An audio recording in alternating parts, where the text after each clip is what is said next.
Hello, ഇത് നമ്മുടെ hair regrowth repair treatment ചെയ്ത മുടിയാണ്.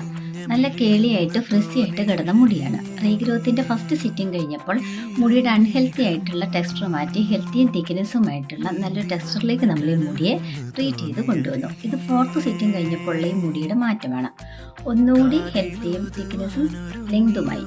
കെരാറ്റിൻ, ബോട്ടോക്സ്, നാനോപ്ലാസ്റ്റിക്, സ്മൂത്ത്നെസ്, സ്ട്രെയിറ്റിംഗ്, വോളിമേഷൻ തുടങ്ങിയ കെമിക്കൽ ട്രീറ്റ്മെന്റുകൾ ചെയ്ത് ഡാമേജായി കൊഴിഞ്ഞു പോയ മുടിയെ നമുക്ക് കൊഴിച്ചിന് മാറ്റി ഗ്രോത്ത് ആക്കി എടുക്കാൻ പറ്റും. ഈ ട്രീറ്റ്മെന്റിന്റെ പ്രത്യേകത, എത്ര കൊഴിച്ചിലുള്ള മുടിയുടെയും കൊഴിച്ചില് ഇത് ചെയ്യുമ്പോൾ തന്നെ പൂർണ്ണമായി നിൽക്കും. ഇത്ര ഉള്ളില്ലാത്ത മുടിക്കും ഇത് ചെയ്ത് കഴിയുമ്പോൾ തന്നെ കുറച്ച് തിക്നെസ്സും ഗ്രോത്തും നമുക്ക് കിട്ടും. സാധാരണ ബോട്ടോക്സ്, കെരാറ്റിൻ, സ്മൂത്തിങ് തുടങ്ങിയ ട്രീറ്റ്മെന്റുകൾ ചെയ്യുമ്പോൾ മുടി കൂടുതലും പേർക്ക് വല്ലാതെ ഒട്ടിപ്പോവുകയും പിന്നെ അത് വളരുമ്പോൾ പുറകിൽ നൂല് പോലെ ഈ അവസ്ഥയിലുമാണ് കാണാറ്. കൂടാതെ ധാരാളം പേർക്ക് മുടി നല്ല ഡാമേജായി കൊഴിഞ്ഞു പോകുന്നു.